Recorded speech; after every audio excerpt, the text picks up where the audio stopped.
Existem diálogos cruciais que os livros de história simplesmente ignoram. Segredos sussurrados entre quatro paredes por homens de extrema confiança, que moldam o destino da humanidade, sem que o público jamais suspeite.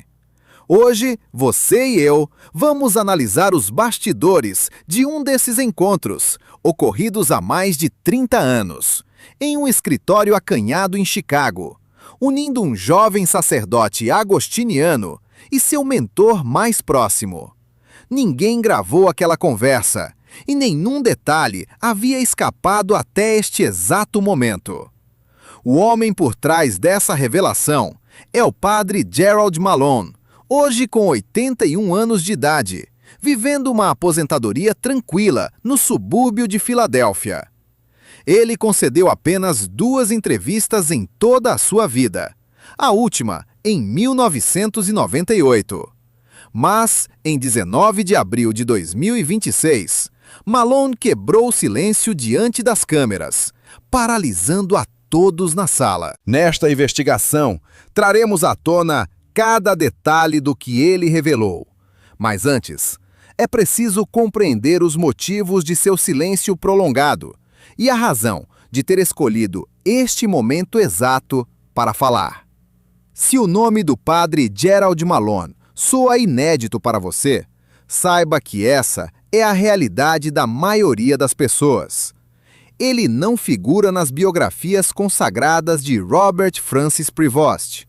Tampouco é mencionado nos comunicados oficiais do Vaticano sobre a trajetória do Papa Leão XIV. Ele sequer possui uma página na Wikipédia. Para a estrutura institucional da Igreja Católica, Malone é um fantasma. No entanto, nossas fontes na ordem agostiniana confirmam que ele foi uma das 3 mentes mais influentes na formação espiritual e intelectual do homem que hoje ocupa o trono de São Pedro. Aconselho que você se inscreva neste canal agora mesmo, pois este depoimento que estamos prestes a analisar representa um evento raro, que só costuma vir à tona uma vez por geração. Quando Robert Francis Prevost ingressou na ordem agostiniana, ele já demonstrava um traço de personalidade singular, conforme relatam as poucas testemunhas daquela época. Não se tratava de uma excentricidade ou de uma postura de difícil convivência, mas sim de uma quietude profunda. Os seminaristas e superiores que conviveram com ele entre o final dos anos de 1970 e o início da década de 1980 usavam de forma recorrente a palavra imperturbável para descrever sua misteriosa presença física e mental nos corredores do seminário. Enquanto salas inteiras de seminaristas fervilhavam com debates teológicos calorosos sobre os rumos da Igreja Católica, Robert Prevost preferia o silêncio dos cantos. Ele observava atentamente cada colega, sem pronunciar uma única palavra, até que, no momento oportuno, intervinha de forma cirúrgica, redefinindo todo o rumo da discussão. O primeiro contato do padre Gerald Malone com ele ocorreu em 1982. Prevost tinha 27 anos e Malone, já no final dos 30, despontava como um intelectual agostiniano rigoroso e impaciente com encenações de falsa piedade. Ele era o mentor perfeito para guiar aquela mente brilhante. O que se desenvolveu entre eles nos anos seguintes permaneceu sob absoluto segredo até 4 dias atrás, quando Malone decidiu revelar tudo. Transcrevemos as palavras do padre Malone com o máximo de fidelidade que a gravação nos permite alcançar. Ele nos revelou que sua verdadeira compreensão sobre a essência de Robert Prevost não ocorreu em uma sala de aula ou durante as sessões formais de orientação espiritual. Tudo aconteceu às 2 horas da manhã, na cozinha da residência agostiniana em Chicago. Sem conseguir dormir, Malone desceu as escadas e encontrou o jovem padre sentado diante de uma lâmpada fraca. Ele não lia nem rezava, apenas fitava o vazio.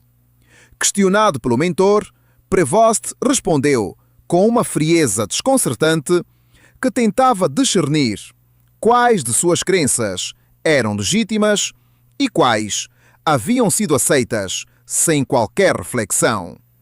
Ao reviver essa cena, o experiente Malone fez uma longa pausa. Ao longo de seus 40 anos dedicados à direção de jovens sacerdotes, Malone jamais havia escutado uma confissão com tamanha carga de sobriedade.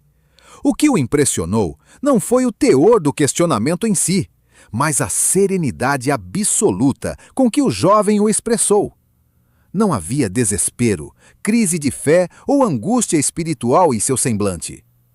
Prevost falava como um marceneiro calculando as dimensões exatas de uma tábua de madeira, de forma prática, fria e focada em resolver o problema. Impressionado, o mentor sentou-se à mesa e ambos debateram até às 5 horas da manhã. Aquela madrugada selou o início da mentoria mais marcante da vida de Malone. E ele faz questão de enfatizar que isso nada tem a ver com o fato de seu pupilo ter se tornado o Papa posteriormente. A admiração de Malone não dependia do cargo que seu pupilo ocuparia no futuro, mas sim da postura que ele já demonstrava aos 27 anos de idade, sentado naquela cozinha às 2 da manhã, disposto a contestar tudo. É aqui que nossa investigação se aprofunda, pois o relato do Padre Malone vai muito além de uma simples lembrança nostálgica. Ele revelou um segredo guardado a 7 chaves por mais de 3 décadas. Algo essencial para compreendermos as decisões drásticas tomadas pelo Papa Leão XIV em seu primeiro ano de pontificado.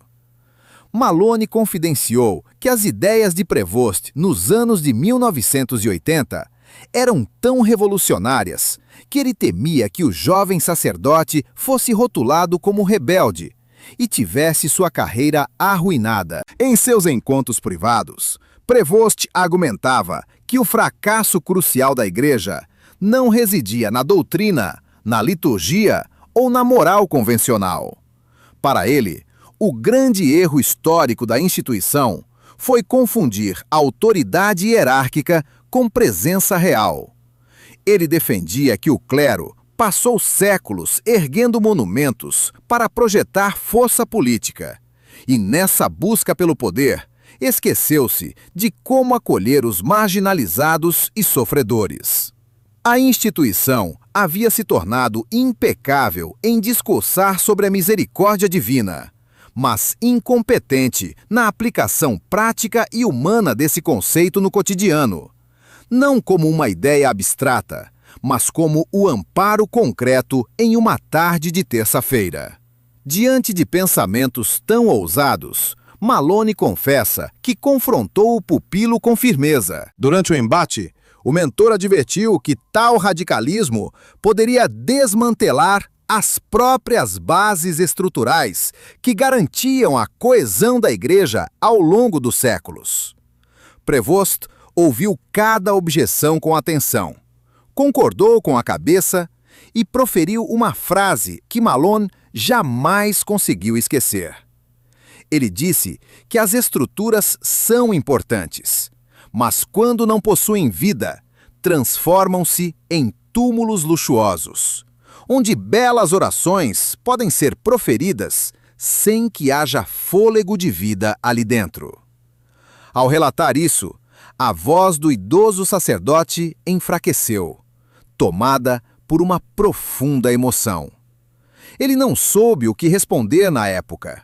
Deitou-se inquieto e passou os 35 anos seguintes revivendo mentalmente aquele exato instante, tentando decifrar o aviso implícito do jovem padre. No entanto, essa declaração filosófica ainda não é o ponto mais alarmante revelado pelo veterano sacerdote agostiniano. Preste bastante atenção, pois estamos prestes a entrar em um território pantanoso. Nos meses subsequentes àquela noite, a relação entre os dois sacerdotes evoluiu para um nível de cumplicidade raríssimo na estrutura rígida da ordem. Não se tratava de um protocolo acadêmico ou de um programa de direção espiritual tradicional, mas sim do encontro de duas mentes brilhantes que compartilhavam uma honestidade intelectual implacável.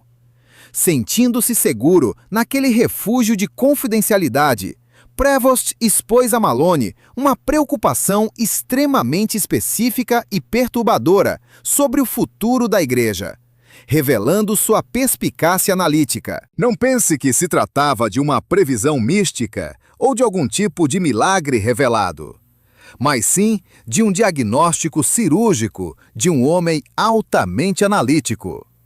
Prevost via com clareza matemática que a Igreja Católica caminhava a passos largos para um acerto de contas histórico, que faria a reforma protestante parecer pequena. O perigo não viria de perseguições externas, mas da própria podridão e contradição interna.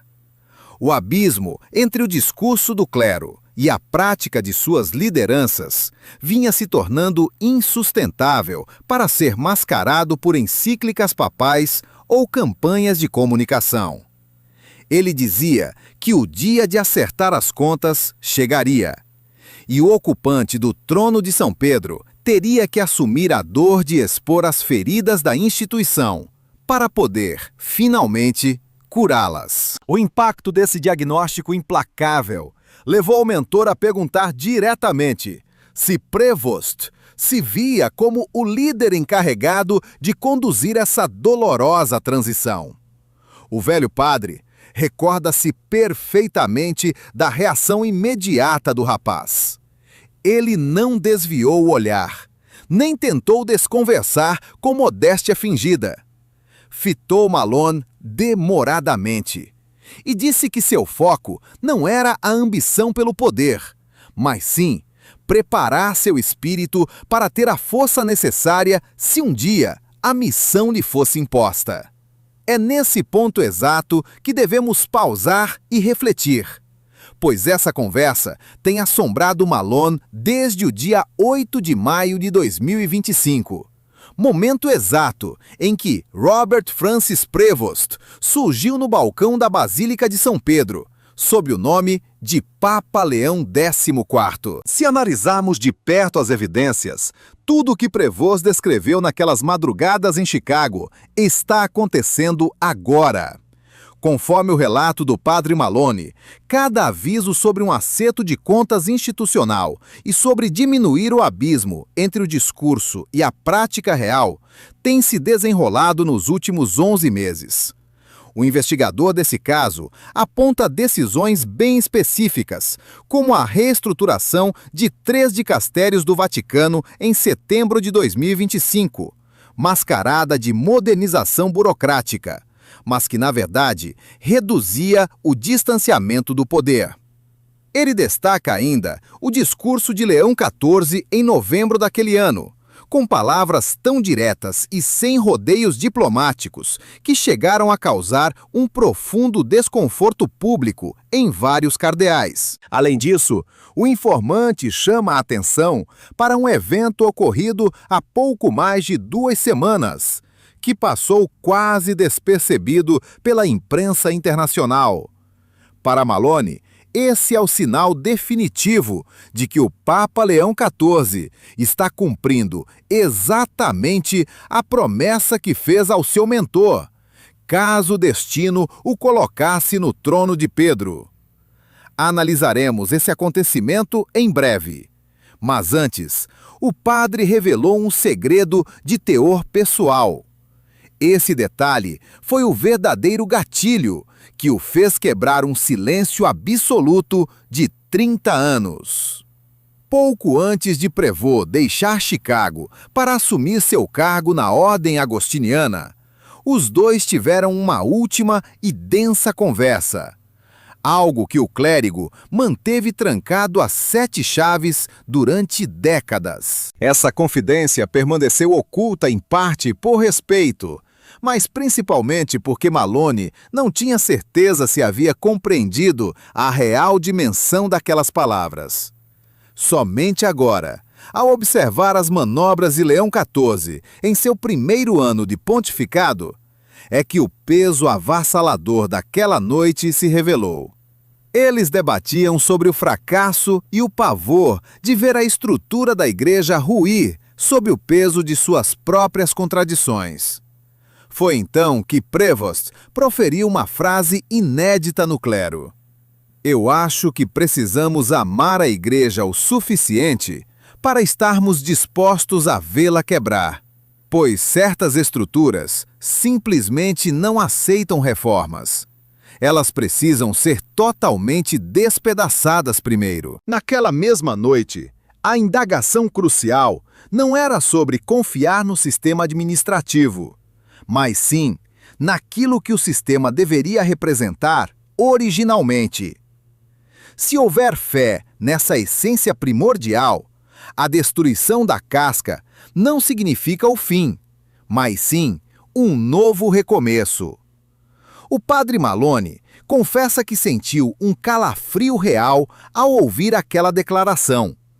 Não por heresia, pois ele faz questão de frisar que aquilo não violava a teologia, mas pela coragem pastoral extrema daquele jovem sacerdote. Ele percebeu ali que Prevost estava disposto a cruzar limites que a maioria jamais ousaria enfrentar. Hoje, observando os passos de Leão XIV nos últimos 11 meses, ele testemunha essa mesma ideia ganhar vida. É nítido que o Sumo Pontífice não busca remediar os conflitos internos da instituição, mas expô-los com um método cirúrgico, sem qualquer tipo de piedade corporativa ou blindagem confortável.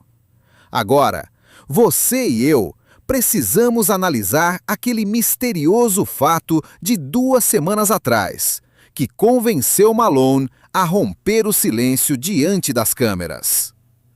Em 7 de abril de 2026, o Papa enviou uma correspondência estritamente confidencial para cada bispo da Igreja Latina. Embora o Vaticano mantenha segredo absoluto sobre o teor desse documento pessoal, fontes de alta patente e um experiente correspondente europeu confirmaram que a carta esconde uma ordem capaz de abalar as bases do clero. Essa determinação papal, se executada conforme as fontes indicam, será a mudança mais drástica na cobrança de responsabilidade dos bispos desde o início da Era Moderna.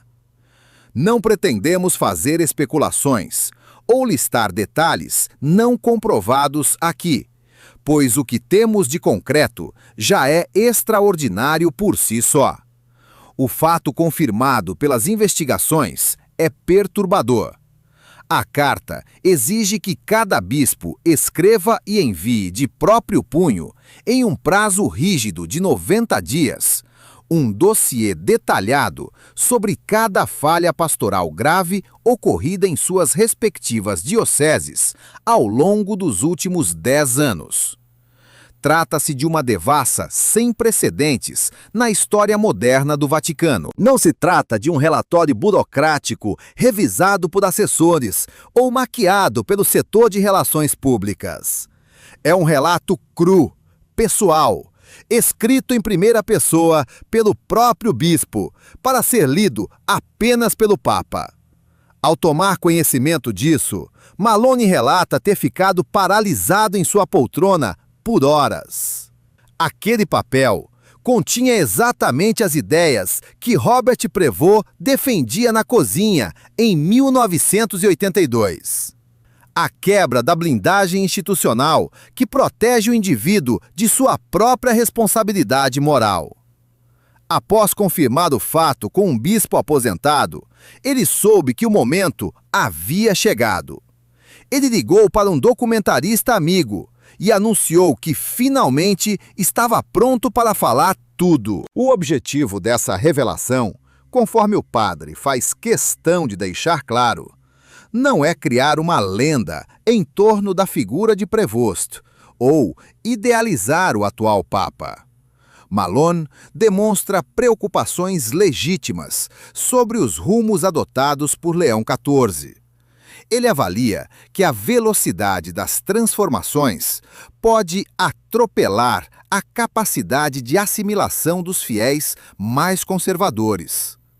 Há uma ameaça iminente de ruptura entre a Santa Sé e conferências episcopais inteiras, sobretudo em países onde o poder político e a cultura local estão intimamente ligados às tradições clericais.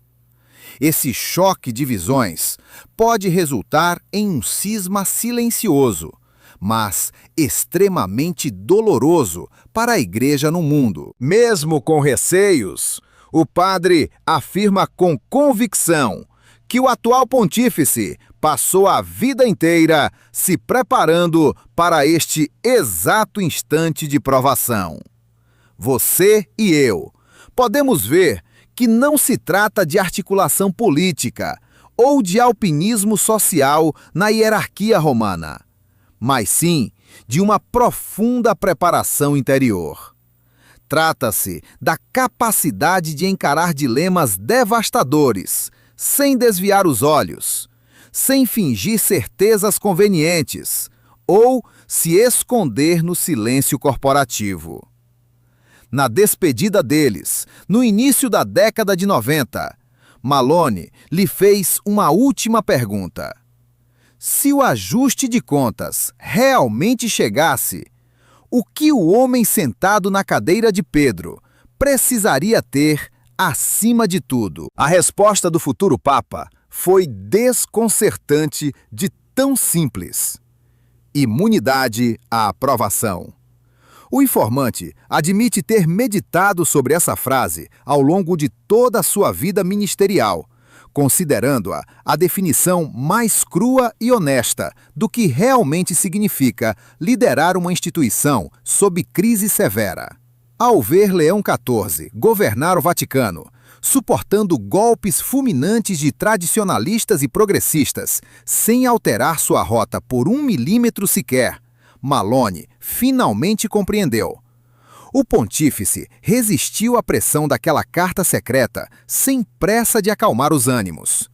O jovem de Chicago havia, de fato, conquistado o escudo definitivo: a imunidade à necessidade de aprovação alheia. O encerramento do depoimento de Malone não trouxe previsões vazias, mas sim o diagnóstico frio de quem conhece a mente por trás da cortina. O padre garante que Leão XIV não está ensaiando ou tentando se consolidar no trono papal. Ele já cruzou o ponto de não retorno. A correspondência confidencial de 7 de abril não foi um teste de reação, mas um golpe de sustentação estrutural. O que acontecer nos próximos 60 a 90 dias, à medida que o clero responder ou boicotar essa ordem, decidirá se a revolução projetada por aquele jovem padre de 27 anos, em uma cozinha, às 2 horas da manhã, se tornará realidade ou um colapso histórico. Nos bastidores da Cúria Romana, o clima é de guerra silenciosa entre os que apoiam a purga e os que estão em pânico absoluto. O medo desses clérigos não é do homem em si, mas do fim de seus privilégios e do colapso do sistema que os protegeu por gerações. A conspiração é iminente. Nosso olhar investigativo revela que eles vão reagir em breve, Pois, em 81 anos de análise minuciosa, Malone sabe que nenhum pontífice expõe as entranhas do Vaticano sem sofrer uma retaliação feroz. O cenário está montado. Resta a nós observar quem dará o próximo passo nessa disputa silenciosa pelo controle das almas e do poder. Ao ser questionado se temia pelo Papa Léo XIV, o padre Malone permaneceu em silêncio por um breve instante, antes de responder que o próprio pontífice diria para não se preocupar. Ele repetia que a obra se protege sozinha, se o trabalho for o correto. O clérigo admitiu que acreditava nisso no passado e que ainda acredita na maior parte dos dias. Após uma pausa enigmática, ele acrescentou: "Pergunte-me de novo, em 90 dias." A entrevista terminou de forma abrupta. Diante disso, o que você e eu devemos fazer com essas revelações? Essa é uma pergunta justa. Gerald Malone é uma fonte solitária. Um idoso resgatando memórias de décadas atrás, sabendo que a mente humana falha. Toda a interpretação do passado acaba sendo moldada pelos acontecimentos que vieram depois. As recordações do padre sobre o que Prevost dizia nos anos 80 parecem se alinhar perfeitamente ao que Léo XIV faz hoje. Isso pode ser o reflexo de uma visão interior consistente, ou apenas a tendência humana de reescrever a história sob a luz do presente. Não exigimos que este relato seja tomado como verdade absoluta, mas sim como o testemunho de um homem que conheceu Robert Francis Prevost no início de tudo. Ele o viu se tornar papa e hoje afirma, com a clareza de quem já não tem nada a perder, que o mundo não compreende a verdadeira natureza de quem ocupa o trono do Vaticano. Caso uma fração do que o padre Malone relata seja verdadeira, estamos diante de um cenário assombroso. Se Léo XIV age guiado por uma visão pessoal desde o início dos anos 80 e que agora atinge escala para ser executada, isso não é apenas um papado. É o ápice do trabalho de uma vida inteira, erguido em segredo ao longo de décadas, em salas reservadas e conversas tarde da noite. Trata-se da disposição de questionar tudo e retornar ao trabalho com uma lucidez rara. Ou isso é o evento mais crucial do mundo hoje, ou é apenas uma bela história sobre um homem notável correndo contra o tempo, antes que a resistência do sistema o sufoque. Os próximos 90 dias serão decisivos. Um segredo sombrio acabou revelado quase por acaso, nos momentos finais, quando as câmeras continuavam gravando após o término oficial da entrevista. O padre Malone já se levantava quando o repórter perguntou se havia algo guardado que ele gostaria de expor. Ele voltou a se sentar. Confessou que o que nunca dissera a Prevost era que tinha medo dele. Não medo do homem, mas de uma qualidade misteriosa que demorou anos para decifrar. A capacidade de ficar totalmente estático enquanto os outros se agitavam. O mesmo traço que o fez afirmar, aos 27 anos, que estava reexaminando toda a sua fé, sem demonstrar o menor sinal de hesitação ou temor na voz. Foram necessários 20 anos de reflexão para que ele, finalmente, desse um nome àquela força intrigante. Ele a chamou de disposição para prestar contas à verdade, e não ao consenso. O padre explicou que a maioria das pessoas, inclusive as mais brilhantes e sinceras, passa a vida equilibrando o que realmente crê e o que o meio social exige que elas aparentem acreditar. Robert Prevost, contudo, desde o início, não mostrava interesse em manter essa distância.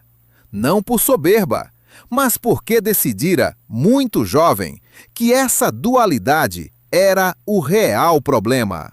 Trata-se de algo extremamente raro, muito mais incomum do que a inteligência, o próprio valor da coragem ou a profundidade da fé. Quando uma convicção desse calibre assume as rédeas do poder real, o resultado é drástico.